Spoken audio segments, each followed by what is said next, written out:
Welcome everybody to week number 5. Here is a quick PSA public service announcement. Last Friday, I didn't get a chance to push the record button. I feel so foolish, and I didn't get a chance to record it. So I am doing a re-recording, and I am redoing the closing segment training for you guys, so it could be posted, it could be shared, and it can be used as a tool. So with that said, I want to say hello to everybody. My name is Christopher Kim. I am a national director here at RIMAN, and I will be going over week 5, how to seal the deal and be a great closer. So welcome to the 8-week training course. We got over why RIMAN, how to have the right mindset, how to be an effective presenter and understand what it is that you're actually presenting, how to be an effective recruiter, and today's training is how to seal the deal. Really understanding how to close, really having the foresight, knowledge, and the GPSing system to be able to get the results that you want. So without further ado, I'm going to dive into this. And the first slide I want to share with you is all about we must suffer one of two things: the pain of discipline or the pain of regret. The pain of discipline weighs ounces, and the pain of regret weighs tons. So the thing I want to address in this training today with everybody, it's get used to doing the uncomfortable till it becomes the comfortable. Because the reality of the matter is, for the next 2 years, 3 years, 4 years, 5 years, I want to ask you, do you have something that's going to set you up for life? Do you have something better than RIMAN? If not, this is something you need to pay attention to. And if you want to get good in this business, like I said, we must all suffer one of two things, like Mr. Jim Rohn said, right? So you might as well get used to getting good at the uncomfortable, because once you get good at this, you will never have to worry about money again. You'll never, ever have to worry about how your production is going. You don't have to leave your business to chance. You can be in control of how much you want to make, and how ultimately your business is going to be able to maneuver and move along. Okay. So the first thing I'm going to share today is something that's very important, and it's breaking out of your shell. Now, when you look at Mr. Danny Bay, president of sales, he often introduces Mr. Timothy Herr as one of his very first mentors. And if you listen to what Mr. Danny Bay says, he says, Mr. Timothy Herr was one of my very first mentors, and what he helped me do in the very early days of my career is break out of my shell. And there's a funny story, like a unique story that I want to share with you that really changed the foresight for me, because I remember when I first got started, I had a nickname called the National Director of Complaining. And, 18, 19 years ago, Mr. Timothy Herr told me, yesterday's home runs don't win today's games. And he said those things to stimulate me, to make me feel a certain way. And it was ultimately decision time, get out the way, or, be the leader and lead by example. And he said things to me that really completely changed the course of my career and really changed the trajectory. And what he said to me was, one app a day will keep Tim Herr away. And it wasn't necessarily about getting one app a day or signing up one person a day and getting that production. What Mr. Timothy Herr at the time really focused on was that I would focus on the right activities, right? I would go through the journey of growing, get the experience under my belt. Results are great too. Results are the name of the game. But before the results come, you first have to become that person, right? Just like the saying, the leader shows the way, knows the way, and goes the way, right? So it's important for you to first become that leader. In order to do that, you have to break out of your shell, do the uncomfortable things till you get the realization and you have more insight, right? Breaking out of your shell helps you be more intuitive and raise your level of awareness. So if you look at this little logo down here, it says the UNLV Las Vegas circa 2002. So it's a real funny story how these two individuals met. Mr. Danny Bay and Mr. Timothy Herr have impacted my life in a very significant way, have influenced me in a very significant way. Mind you, they were already top producers and big superstars in the industry when I arrived 18 years ago as well.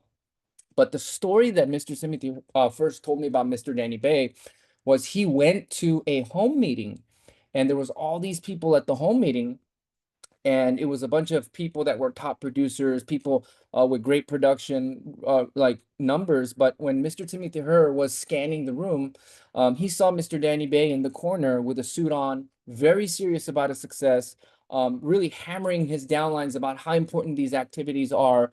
He didn't really speak English, but he saw, what did he see? He saw his posture, he saw his demeanor, he saw the energy, he saw the determination that this young gentleman had.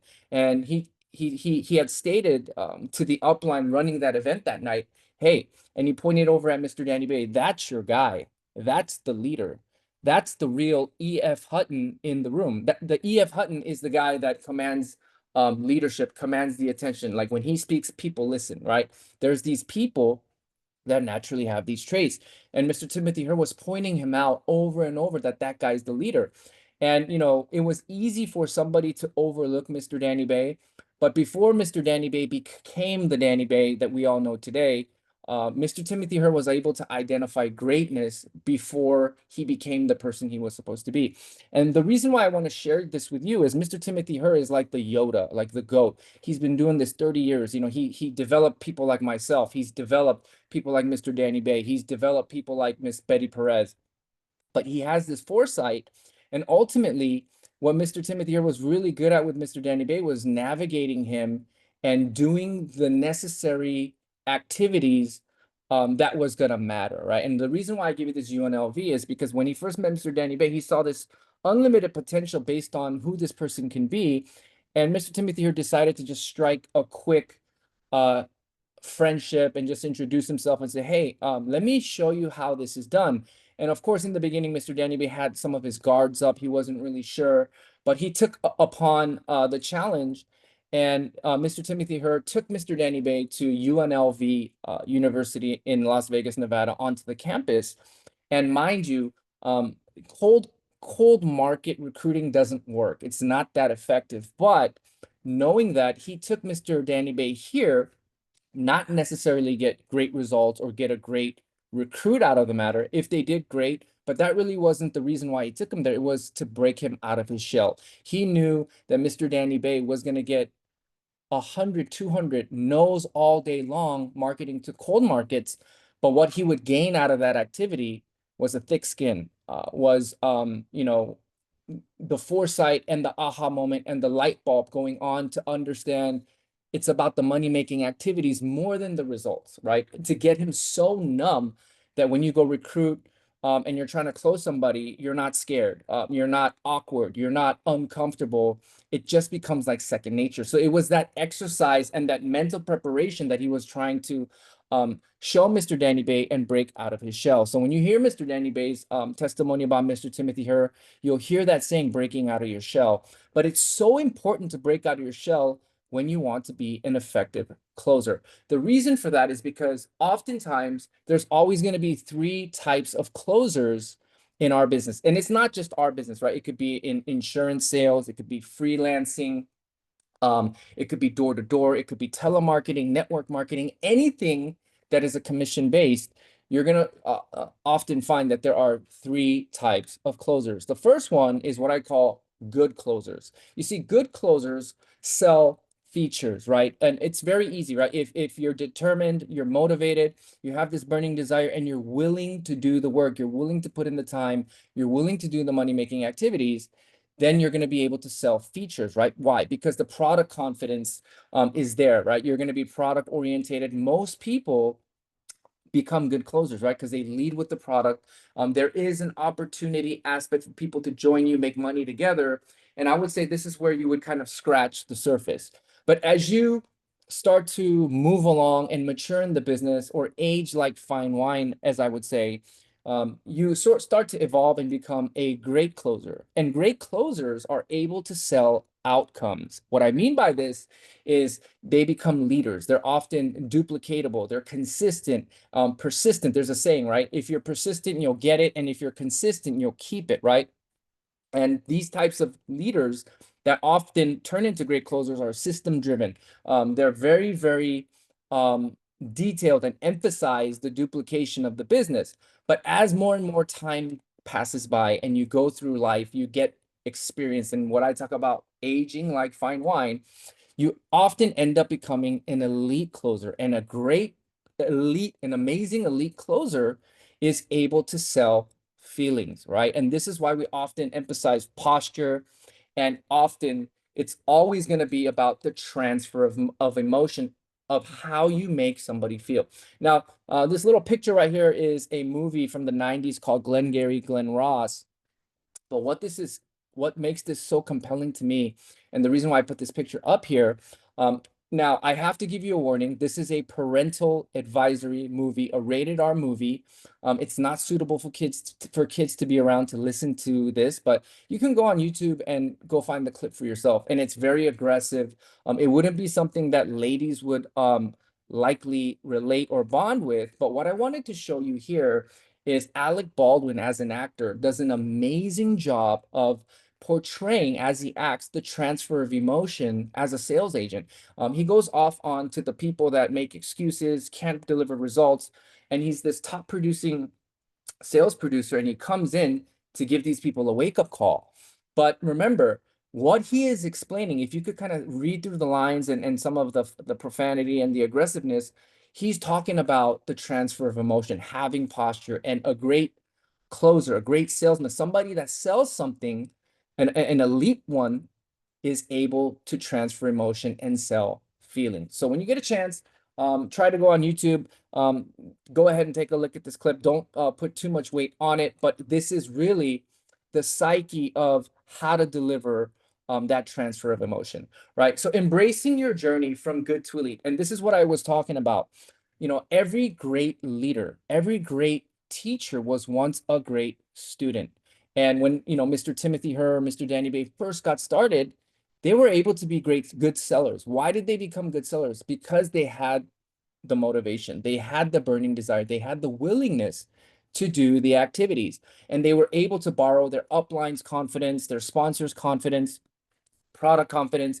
They were able to embed themselves into a system and um, really become coachable. And through a duplicatable system, they were able to sell features and get, you know, their footing into the business, right? But over time, you become serious about the business. You take notes. I covered this in my previous training for the 4 stages of leadership competency. But when you first start, you start at unconscious incompetence, right? This is like a brand new planner.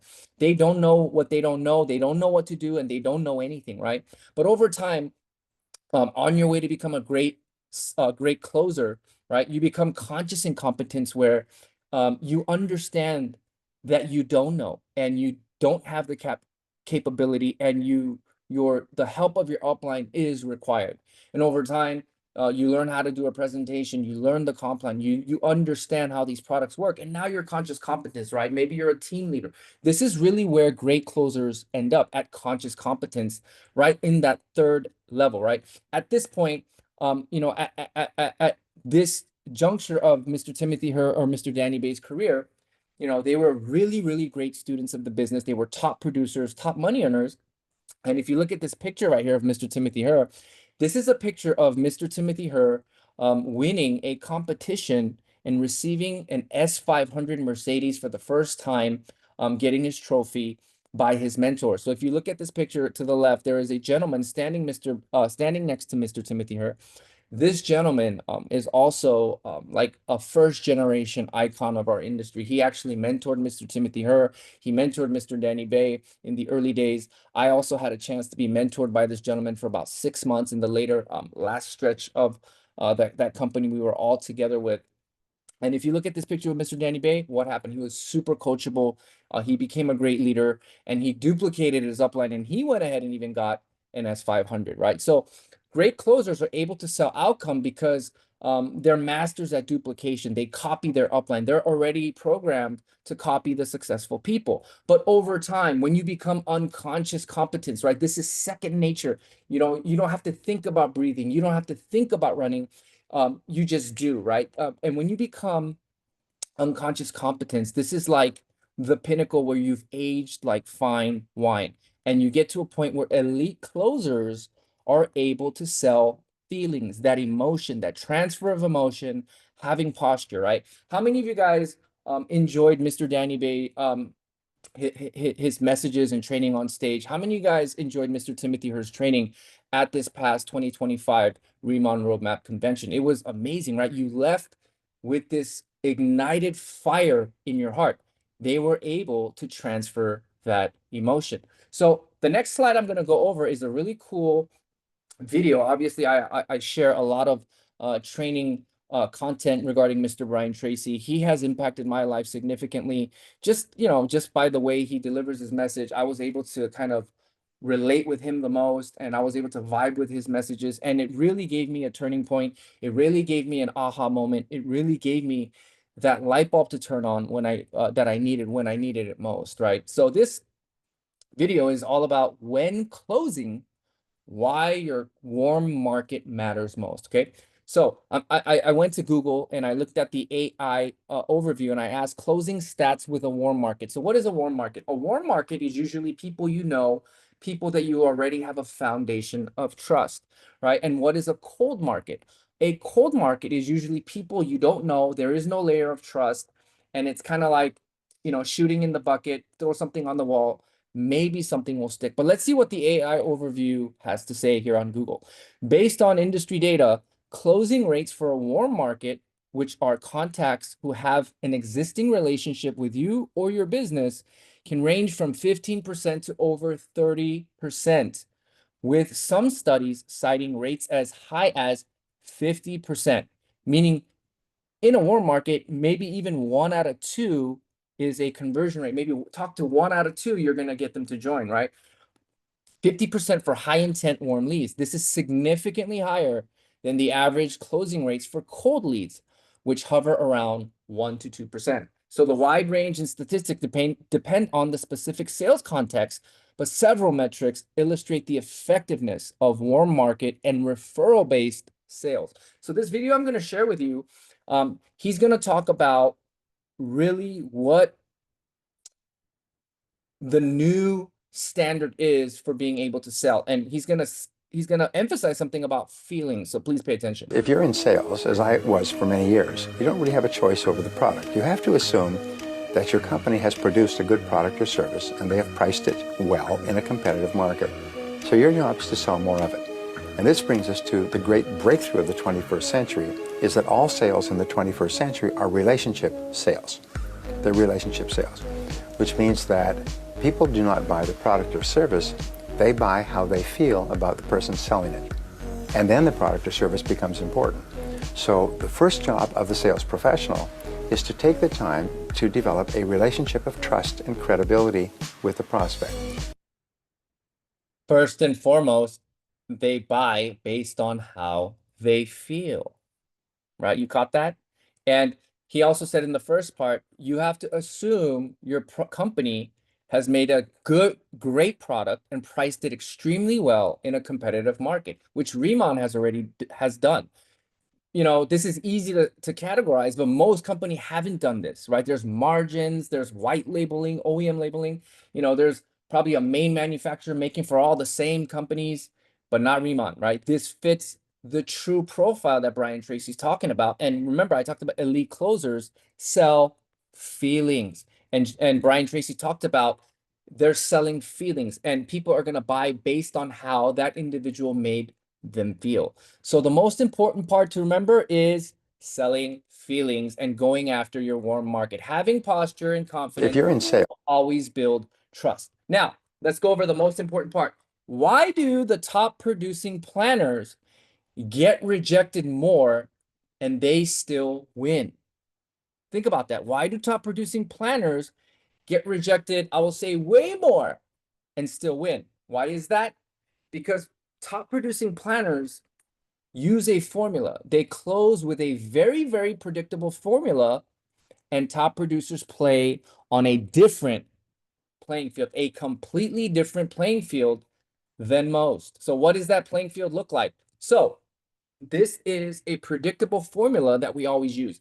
You know how I talked about in my recruiting training, there's 4 types of people: the shark, the dolphin, the urchin, the whale. Wherever you go in the world, you're going to meet 4 types of people. This is the same thing. This is a predictable formula. Anywhere and everywhere you go in the world, when you've done the product demo, right? You've done the product demo. Again, you've done the product demo. You've led with the product. You've got them jacked up. They're already in the buying mode. It's already ignited their five senses. Then you've done the opportunity, the RIMAN opportunity, and now you're at the close. You've showed them the products. You've showed them the premium packages, but now you're at the close. This is the six-step formula that I often apply. Now, in a perfect world, 1, 2, 3, 4, 5, 6, yeah, but it's not a perfect world, right? Sometimes you're gonna go step 1, step 3, step 4, step 2, step 5, step 6. Maybe you'll do step 1, step 5, back to step 2, and then step 6. Or sometimes you might just start step 1, step 2, completely bypass everything and go straight to step 6, which is receiving the payment. You just never know, right? Different strokes for different folks, right? But usually, all across the board, this is a simple formula psychologically that I would like you to follow. So step 1, you start by asking a closing question, right? Did you see a way? And you want to correlate that to some of the hot buttons, right? Family, occupation, recreation. What's your motivation? Be quiet and listen. Stay absolutely quiet. Now, step 2, after a moment, this could be maybe 45 seconds, a minute or two. Then you want to go into step 2 for the assumptive close, meaning fill out their application for them. Expect that they're going to start, because by what you're doing psychologically is you're going to start a leaning forward motion, being the leader, and they're going to automatically follow you. Like, the best analogy I can give you is like if you see a herd of sheeps, right?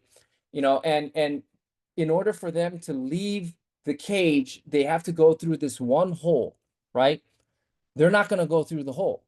What's it going to take? It's going to take the shepherd or the lead dog to first go through the hole first. And what's it going to take? It's just going to take that very first one sheep, the first sheep, to go through the hole. And once they go through, all of them follow through, right? Just like that. It's about you as the leader having the assumption they're going to start with an assumption close. Here, let me fill out your application for you, right? You send them the link and you fill out give me your legal name. What is your date of birth? What's your address? What about shipping address? You do it for them, right?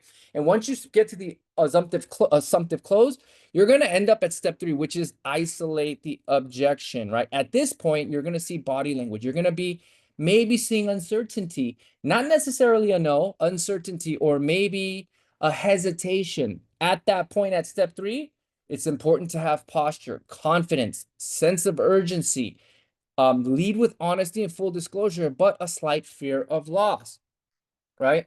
And really good closers move along straight to step 4 really quick and move to the I know how you felt, I know how you feel, I felt the same way, but what I found out, right? Feel, felt, found.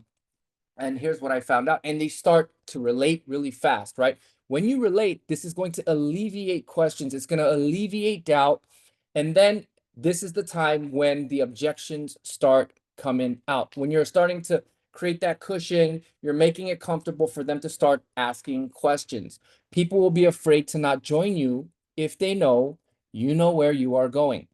If they are still there, it means they want in. Convince me again. Keep going for the close. Now, what this means is when you get a real no, you're going to know it's a no, because they're going to get up, they're going to cut you up, they're going to shut it down, shake your hand, be cordial, thank you for your time, and they're going to leave. And that's okay, because not everybody's going to get started. But you know what? Being rich ain't for everybody either. Being successful isn't for everybody either. It's for the people with an open mind, willing to take the action, right? So on this objection part, just remember, have the posture. But I'm going to get into more details when it comes to the overcoming objections later on into this training. And when we get to step 6, automatically assume that they will pay, receiving the payment. Ask Visa, Amex, or MasterCard. And again, stay quiet. Stay quiet. I'm going to really go into detail about why we're staying quiet. And then you go for the close and assume they're going to start. Have posture. But if you don't get the close, which is totally okay, because not everybody is going to get started at the same try. And not everybody's going to say yes. This is totally normal. It's a process, right? There's going to be people that just get started. There's going to be people that think, have to process some stuff. And then there's people that'll get started a little later, better late than never, right? And There's a process to all three steps, right? But if you don't get the close, leave them happy and make sure you get them to the next event. This is why we always say, leave them happy, right? It's all about how they felt about you, okay? But remember this, the best in the game will hear a no and barely even flinch. And why is that? It's because average salespeople tie their confidence literally to the outcome, right? It's that emotional roller coaster I was talking about, right? And it's because maybe you're conscious and not possible. You know what's going on, but you're not capable. You know, or maybe you're at a place where you're getting to, you know what's going on, and you're getting to the point where you're now becoming competent. You're able to do things, but most, unfortunately, will hear a no and immediately lose confidence. Most are inconsistent and lack the discipline. But let me tell you what the top planners in this company are doing. Think about it. We're in the same company. We sell the same product under the same guidelines of the pay plan. We all have the same 24 hours in a day. But how and why is it some have different results and are doing better? Again, the best in the game will hear a no and they will barely even flinch. And here's why. The top planners in our company are only solely focused on doing the right steps in the sales process over and over and over and over and over, no matter the results. Did you hear what I said? Let me say that again. The top planners are focused, the top producing planners are focused on doing the right steps in the sales process over and over and over, no matter the results. So what does this mean? These individuals actually fail way more than most will even try. They take more shots than everyone combined, assuring that the law of averages will work in their favor. Do you get it? What this means is the top producing planners, they are literally playing on a completely different playing field than most. Okay. They're not really interested in the yeses or the nos. Some will, some won't. So what? Who's next? Right? They're only focused on honing in and making their craft excellent over and over and over and over and over again. And just having the mindset of sorting and being able to gauge where the temperature is, rather what about when they're going to start now, a little bit later, or a little later into the future. Okay. So timing your close, right? So when it comes to closing, timing is everything. And time management is one of the most important things to closing. So here is the 7-20-10 rule. So I divide it into three sectors of the short game, the mid game, and your long game. Your short game is where you want to spend 70% of your energy and time. Be a hard closer, be firm, go in for the close. Why? Because these are the people that you influence, whether it's your contacts or your teams that have properly edified you. But you know what? You're sitting at a sit down, you're at a K pop-up, you're at a Zoom, you're at maybe like a Zoom presentation, or maybe you're at a VIP event at the house of RIMAN. But you know what? They're still there. They're still asking questions. They haven't got up and left. They're still there in front of you. What does that mean? Close harder because they are still interested.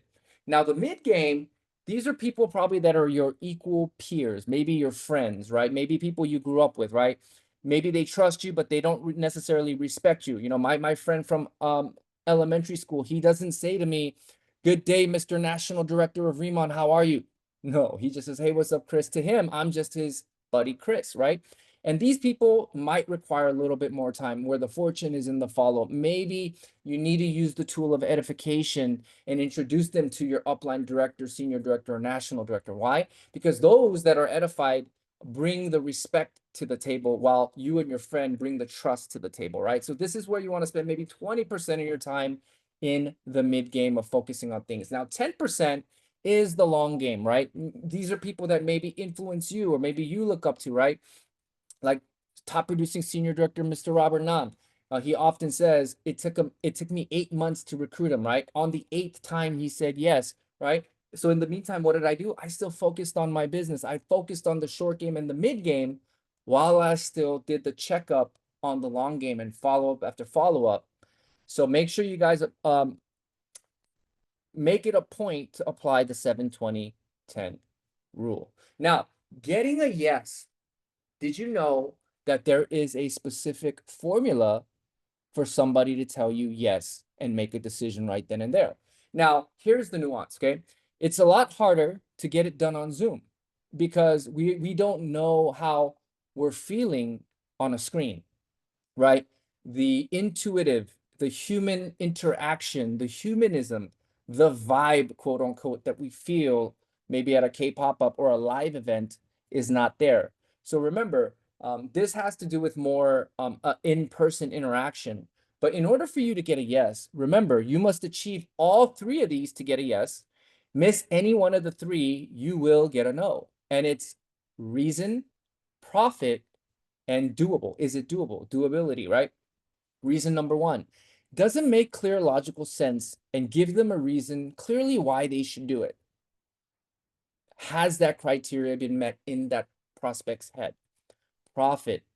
They must believe that what they get is worth more than they give. That is absolutely true. We all want this, right? We want that genie in a bottle. But the reality is, RIMAN does offer that. This is the one product where the likelihood of a second purchase happening is over 90%. RIMAN is betting that the likelihood that there will be a second purchase, that they will keep it, is going to be highly likely, where they give you a 30-day money back guarantee on the products, right? So what does that entail? If a person keeps that product, the likelihood of a second purchase, third purchase, fourth purchase, fifth purchase is highly likely. So what does RIMAN offer? You get a platform business for enrolling a customer once. Every time they buy, you get paid over and over and over and over again. It fits the bill.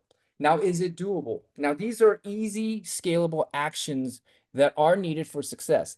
They must be able to execute it, and they must believe that they can do it. Okay, now remember, this is the closing part. So when offering starter sets and getting them to commit, also, yeah, I reach for the stars, I aim high, but I'm also practical, right? You don't want to be so militant or robotic where it's not flexible and it snaps, right? You want to be a little nimble. So whenever at the close, when offering starter sets, find the balance between affordability and the best value for your time, right? You don't want to lose them over a starter set. Why? Because getting the clothes, getting the packages in, getting the sale is absolutely important. That's the fun stuff. That's the money-making stuff. But what's more important is the time investment of that new planner. That's what you're not supposed to miss. That person's time investment with you. That's what's going to ensure, in turn, your business is going to grow. All right. So remember, if those three criteria have not been met, you will get a no. But it's okay. When you get a no, we have to register that every no is a clue. It leaves a clue. So you have to ask yourself, what did I need to change to turn this into a yes?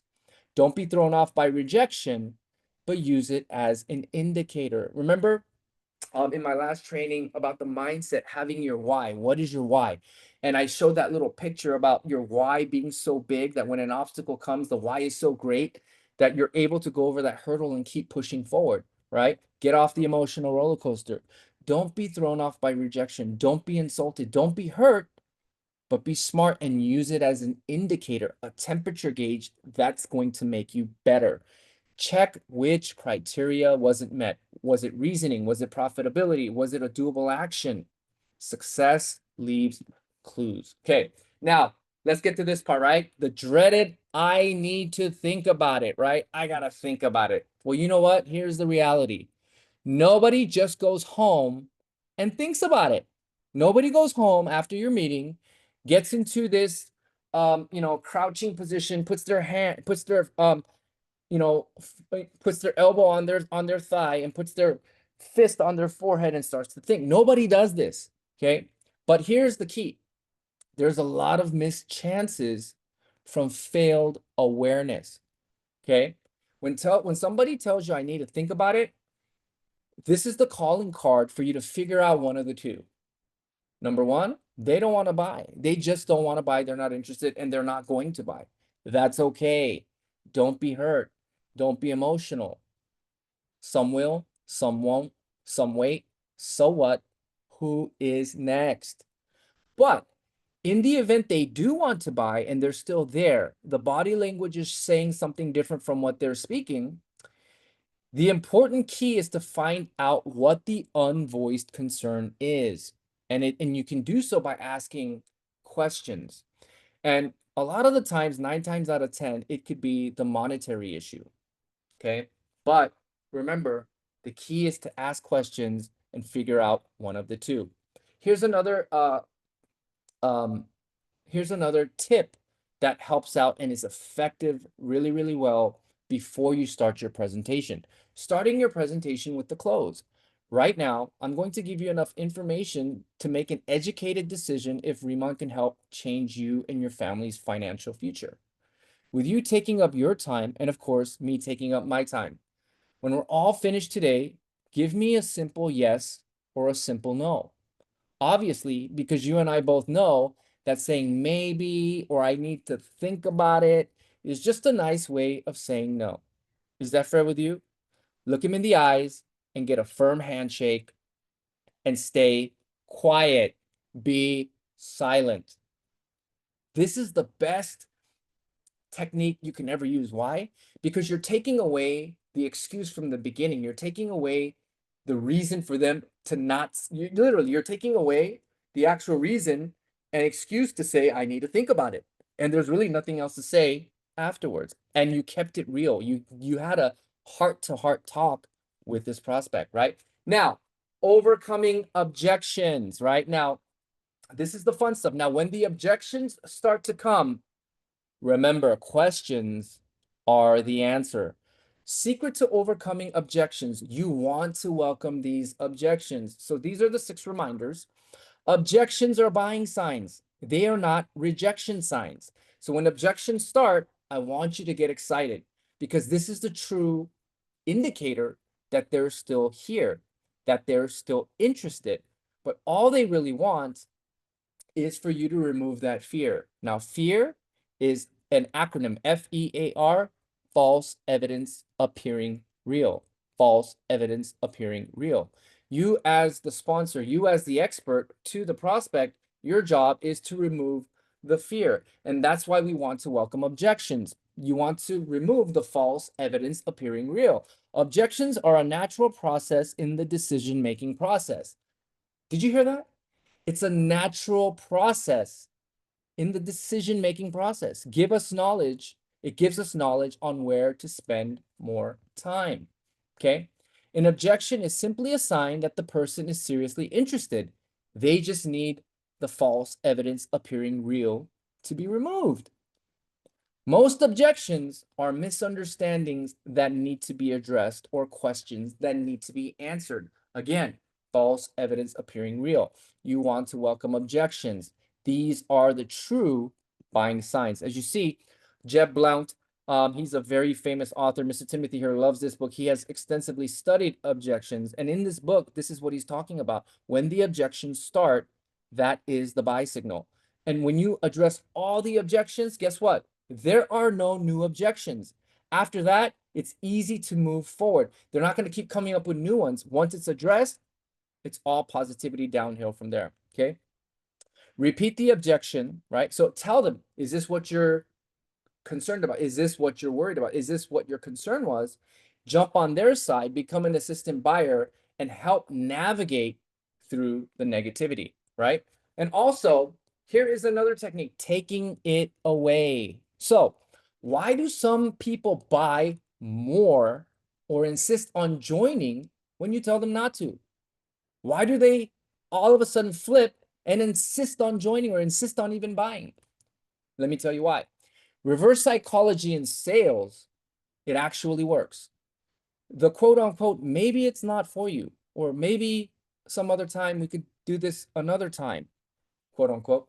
When you take it away, there is a psychological shift that happens. Something absolutely powerful happens. What is it? The pressure to buy is removed immediately. That pressure, the fear of wanting to run away, immediately subsides. So what happens? The actual point of view completely flips. Subconsciously, They justify why it's a great purchase or a commitment or why they need it, right? Suddenly now it feels valuable and needed.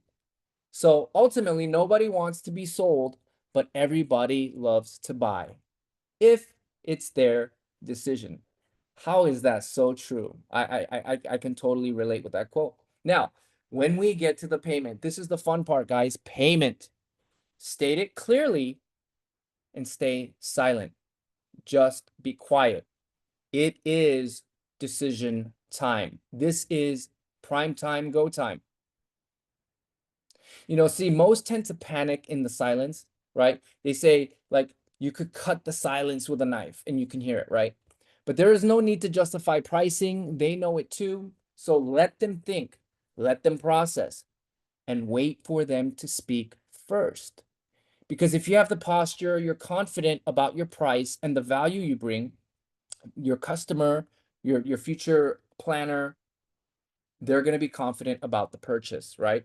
So on the bottom, look at these two pictures, right? There is a Girl Scout cookie stand and there is a cashier. Let me talk about the Girl Scout cookies, right? When we talk about coming in with posture, this is what mindset I would like you to have. Think about the last time you bought Girl Scout cookies, right? They asked you to buy a box or two. When you bought that Girl Scout cookie, remember, you didn't think twice. You just bought it. You picked out maybe the chocolate chip mint cookie or the caramel coconut cookie, the ones, whatever your favorite one is, or the vanilla cookie. You didn't think twice and you just bought it, right? And when those girls sold it to you, they weren't scared to ask you to pay. They weren't scared to ask you to pay. So let me tell you about this dynamic here. When I talk about affordable luxury and K-beauty, the reason why most women fret in buying cosmetics is because they don't want to drop 3, 4, 5, 600 bucks on a face cream, let alone maybe have to go to their spouse and get some permission. And then, maybe they bought it and it didn't work. And then now they're out $500, $600. But when it comes to affordable luxury K-beauty, a population of 50 million people, the dermatology cream sold 40 million and it's $60, 30-day money back guarantee. Your customer, your consumer won't think twice and they'll just buy, like Girl Scout cookies. It's going to be such an easy sale. And in that journey, you're going to grow. You're going to understand. You're going to have a realization on how to do this business, an aha moment, right? And again, these Girl Scout cookie sellers are not scared to ask you for your money. This cashier, when you're checking out, she says, Visa, Amex, or MasterCard, how would you pay? How would you like to pay cash? She is so natural and confident in asking you for payment. I want you to have a cashier's confidence. As a matter of fact, that's the posture. That's the confidence. That's the confidence that planners are going to buy into and make that decision because they felt like they could trust you and you can take them where they want to go. Remember this. So remember that yes is not a goal. It is an outcome. In the beginning, it is a goal to get the yes, right? We want to get the yes, right? But also, it's all about getting the outcome with prioritized knowledge and strategy. And when you apply the right actions, the right formula, the decision comes naturally when you focus on the right actions, right? Remember, the formula in getting a yes are these three criteria met: reason, profit, and doability.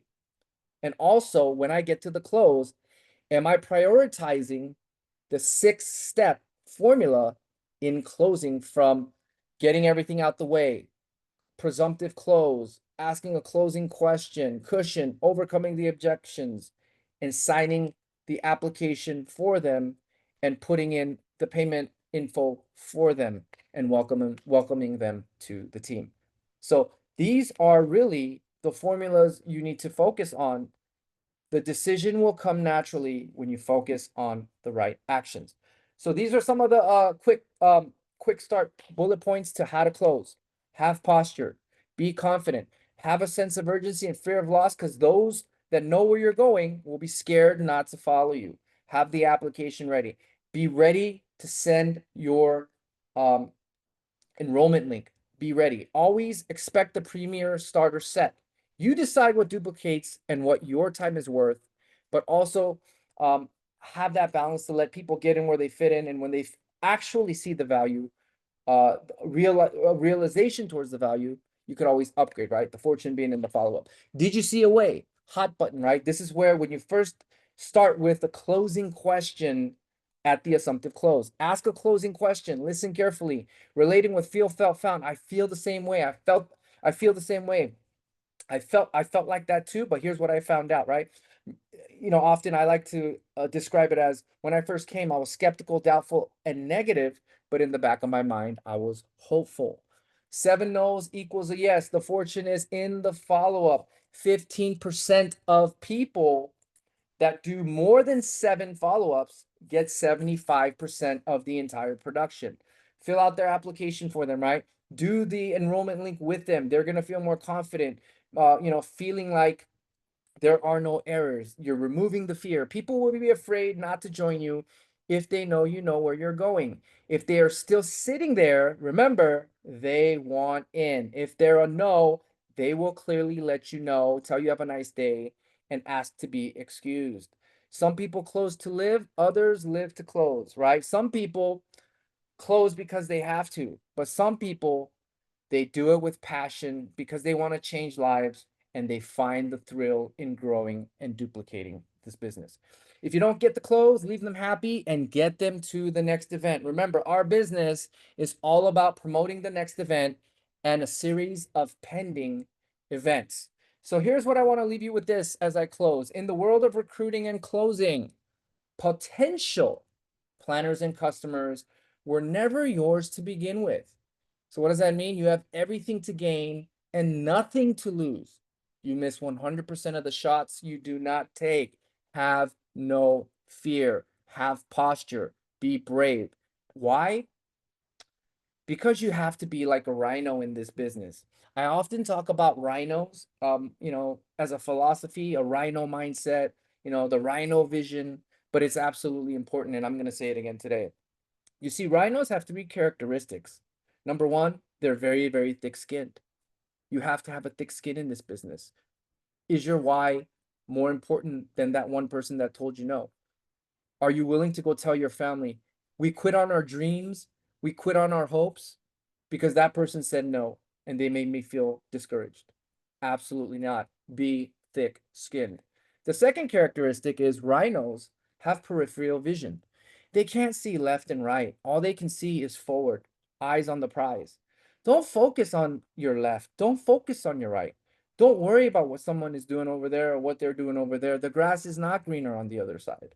This is a business, potentially a multi-million-dollar business that can change your life. But you have to treat it like a business. You have to treat this like a marriage. Why? Because you don't sail off into the sunset once you get married. It's a constant working, investing, and perfecting philosophy of growing. So have that peripheral vision. Keep your eyes on the prize and have vision. The third characteristic is the massive horn, right? The great Mr. Timothy Herr says, over, under, or through, find a way or make one. Be willing to have the rhino attitude. Over, under, or through. Have the rhino mentality. So with that said, I want to thank everybody that took the time to listen to my training. I heard all these golden nuggets 18 years ago, and people like Mr. Danny Bay, the great Mr. Timothy Herr, Mr. Jerry Bala, a lot of great people along the way have also poured into me as well. So I'll leave you with this, okay? Be brave, be daring, and take the shots that were never yours to begin with. So I want to thank you guys for being on week 5's training on how to seal the deal and becoming an effective closer. So next week, Friday, I'm going to be doing a product training, the power of ICD. Now, this is going to be a little different from the wonderful Miss Angie Troilo's training. She talks about technology, ingredients, what it actually does for your body and skin, and what activates. What I'm going to be talking about is the sequence on how to use these products duplicatably, and also what it does, explaining the concept of double cleansing, nourish, cleanse, nourish, and protect. Also, how to effectively maneuver product demonstrations at a sit down, maybe like a Starbucks, right? No one's gonna come to a Starbucks and go run to the bathroom and remove their makeup and wash their face and do this, right? But there is a effective way to still sell an experience, sear the experience in one's mind. I'm gonna be going over that next week with Power of ICD products, and I'm gonna touch upon a little bit about the Boda Lab and the Lifening products as well.